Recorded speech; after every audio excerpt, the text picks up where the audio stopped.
Hey, this is Amy coming at you from my parked car studios. For most of you that know me, you know that I love politics and I love communication. So I thought I'd do some quick tips for those who are in elected office or perhaps considering running for office.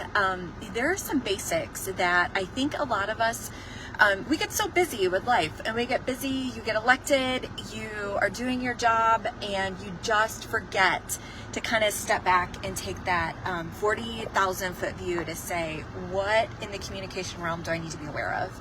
So there are many pointers I could go over, but here's what I would start with. The basics is: one, your constituents want authenticity. So if you are living in this idea that you need to communicate like perfectly, and if you can't do it, you shouldn't do it, you need to throw that out the window. Your constituents, they would rather hear something imperfect from you, but with authenticity, than to hear only the most perfect presentation. And I think a lot of people probably, they push aside, I can't do a video, I can't do a blog post, I can't do social media because I never know what to say, so this leads to the second point. What do you talk about?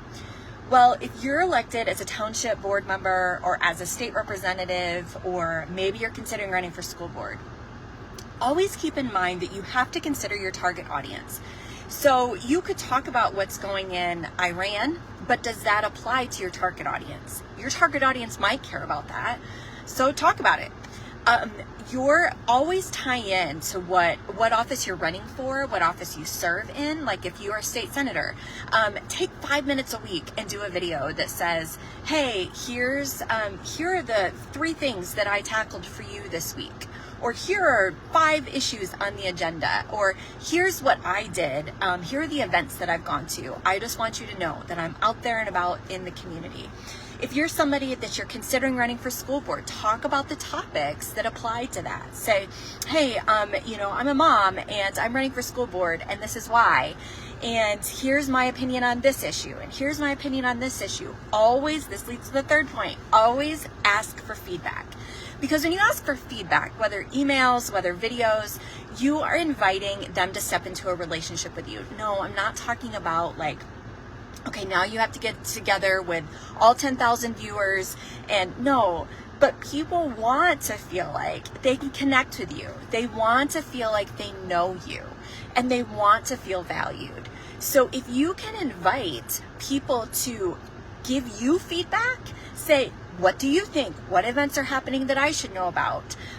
Then that lets them feel valued, and it also helps you do research. Because in order to be more relevant, in order to show the community, right, that you are out there and that you're covering issues that matter to them, then you need to know what other people are talking about and what they're asking about. And it's also a really great tool because, for all you know, there are some key events happening in your neighborhood that you had no idea about. But when you invite somebody to engage with you, they want to help you and they send you an invitation. Now you know, and now you can be present. You have to do it. The fourth and final point is you have to do it with consistency. So if you're like, oh, I'm going to do lots of videos right now, and then I forget about it for 3 months, why do them at all? So keep it simple. I guess you could say this is the 5th point. Keep it simple. Don't overcomplicate things, but be consistent with it. Whether you're doing a reminder on your phone that, hey, every Monday morning at 7 a.m., I'm going to do a quick video, or every Friday at 9 p.m., I'm going to do a quick video just to kind of recap how the week went. Or every other week, I'm doing a live because I want them to see me, I want them to know me, I want them to hear that I care.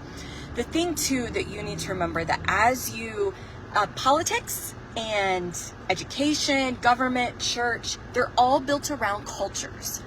So like, literally all built around cultures. So even your own family is a culture. If I walked into your home right now and said, why do you guys set the table like that? You would say, wait, it makes sense to us, right? Like, this is how we do it.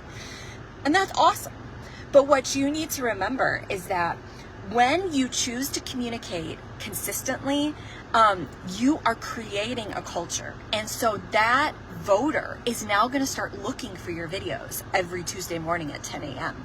or every Sunday evening. They're going to want to chime in and watch and take part. And then as you create content that is engaging and inspiring and helpful to them, then you can encourage them to share their videos, and then your audience grows. So if you're an elected leader, whether you're in the state capitol or maybe you're in a local region, I encourage you, never assume that everybody sees what you see. Sometime I could analyze the current elected leaders and how they're doing with communications. I feel very passionate about, I want the conservatives to win. And I think our conservatives are doing a lot of good things.